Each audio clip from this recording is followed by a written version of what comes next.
കർത്താവിന് മഹത്വമുണ്ടാകട്ടെ. എല്ലാ പ്രിയപ്പെട്ടവർക്കും യേശു ക്രിസ്തുവിൻ്റെ നാമത്തിൽ എൻ്റെ ക്രിസ്തീയ സ്നേഹവന്ദനം.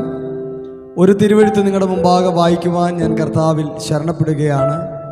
1 കൊരിന്ത്യർ ലേഖനം 2-ാം അധ്യായം 9-ാമത്തെ വേദഭാഗം. ദൈവം തന്നെ സ്നേഹിക്കുന്നവർക്ക് ഒരുക്കിയിട്ടുള്ളത് ഒരു കണ്ണ് കണ്ടിട്ടില്ല, ചെവി കേട്ടിട്ടില്ല, ആരുടെ ഹൃദയത്തിലും തോന്നിയിട്ടുമില്ല. എന്നെ കേൾക്കുന്ന എൻ്റെ പ്രിയപ്പെട്ടവരോട് ഈ പകലിൽ ഒരു ദൈവിക സന്ദേശമായി കൈമാറുന്നു. ദൈവം തന്നെ സ്നേഹിക്കുന്നവർക്ക് ഒരുക്കിയിട്ടുള്ളത് അതെ ഒരു കണ്ണ് കണ്ടിട്ടില്ല, ചെവി കേട്ടിട്ടില്ല, ഒരു മനുഷ്യൻ്റെ ഹൃദയത്തിലും തോന്നിയിട്ടില്ല.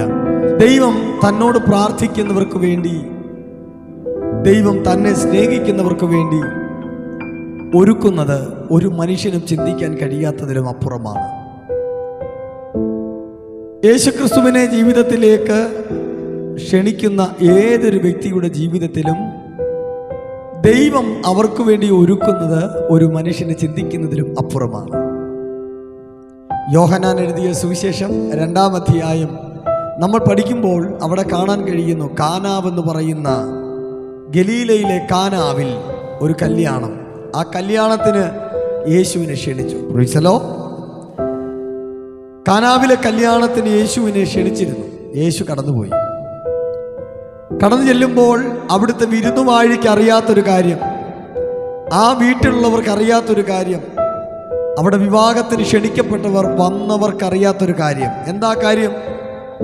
അല്പസമയം കഴിയുമ്പോൾ വീഞ്ഞു തീർന്നു പോകും.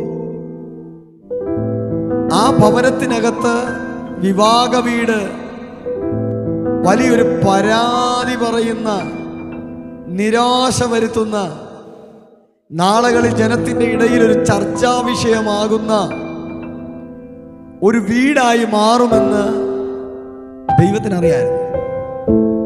പക്ഷെ അതാർക്കും, മറ്റുള്ള ആർക്കും അറിയില്ല. ആ വീട് നാളുകളിൽ ഒരു നിമിഷം മറ്റുള്ളവരുടെ മുമ്പിൽ ഒരു നിന്ദാ വിഷയമായി മാറും. ആ വീട് നാളെ എല്ലാവർക്കും പരിഹസിക്കാൻ കഴിയുന്ന ഒരു ഭവനമായി മാറും.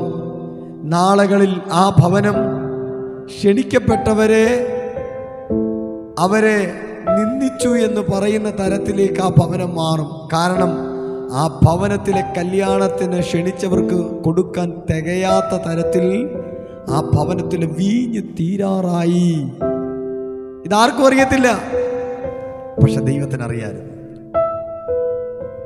അതുകൊണ്ട് എന്ത് സംഭവിച്ചു? ആ ഭവനത്തിൽ വീഞ്ഞ് തീർന്നു പോയി.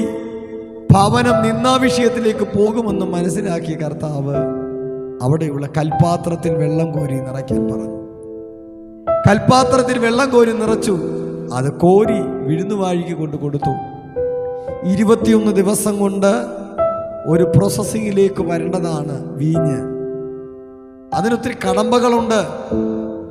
ഒരു വീഞ്ഞായി മാറണമെങ്കിൽ 21 ദിവസം എടുക്കും. പക്ഷെ 21 ദിവസം എടുക്കേണ്ട വിഷയത്തെ ഒറ്റ ദിവസം കൊണ്ട് കർത്താവായ യേശു ആ വീടിനെ പരിഹരിച്ചെങ്കിൽ ഞാൻ ആത്മാവിൽ പറയാം, നിന്റെ വിഷയത്തെ ഒറ്റ ദിവസം കൊണ്ട് പ്രവർത്തിപ്പാൻ എൻ്റെ കർത്താവിന് കഴിയും. വേണ്ട, ഒറ്റ നിമിഷം കൊണ്ട് നിങ്ങളുടെ ജീവിതത്തിനകത്ത് അത്ഭുതം ചെയ്യാൻ കർത്താവിന് കഴിയും. വിശ്വസിക്കാൻ കഴിയുമോ? ദൈവം തന്നെ സ്നേഹിക്കുന്നവർക്ക് ഒരുക്കിയിട്ടുള്ളത് ഒരു കണ്ണ് കണ്ടിട്ടില്ല, ചെവി കേട്ടിട്ടില്ല, ആരുടെ ഹൃദയത്തിലും തോന്നിയിട്ടില്ല എന്ന് ദൈവത്തിൻ്റെ തിരുവചനം കൊണ്ട് നിങ്ങൾ അനുഗ്രഹിക്കപ്പെട്ടവരായി മാറട്ടെ. കർത്താവെ, കുടുംബങ്ങൾക്കായി പ്രാർത്ഥിക്കുന്നു. ശ്രവിക്കുന്ന എല്ലാ പ്രിയപ്പെട്ടവരെ അനുഗ്രഹിക്കണം.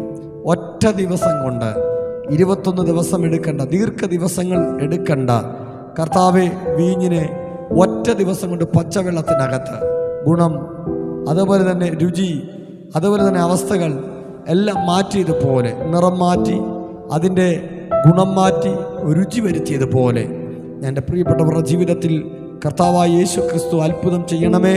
അവരുടെ ജീവിതത്തിനകത്ത് ഒറ്റ ദിവസം കൊണ്ട് ദൈവപ്രവൃത്തികൾ നടക്കട്ടെ, സാധ്യതകൾ മാറട്ടെ, നിന്ദകൾ വഴിമാറട്ടെ, ദൈവത്താൽ അനുഗ്രഹിക്കപ്പെടുന്നവരായി മാറാൻ ഇടയാകണം. പ്രാർത്ഥന കേട്ടല്ലോ, യേശുവിൻ നാമത്തിൽ തന്നെ ആമേൻ. ഈ വചനങ്ങളാൽ ദൈവം എല്ലാവരെയും അനുഗ്രഹിക്കട്ടെ. ഒറ്റ ദിവസം കൊണ്ട് ദൈവപ്രവൃത്തി വെളിപ്പെട്ടെങ്കിൽ നിങ്ങളുടെ ജീവിതത്തിലും ഒറ്റ ദിവസം കൊണ്ട് കർത്താവിൻ്റെ പ്രവൃത്തി വെളിപ്പെടും. God bless you. Thank you very much.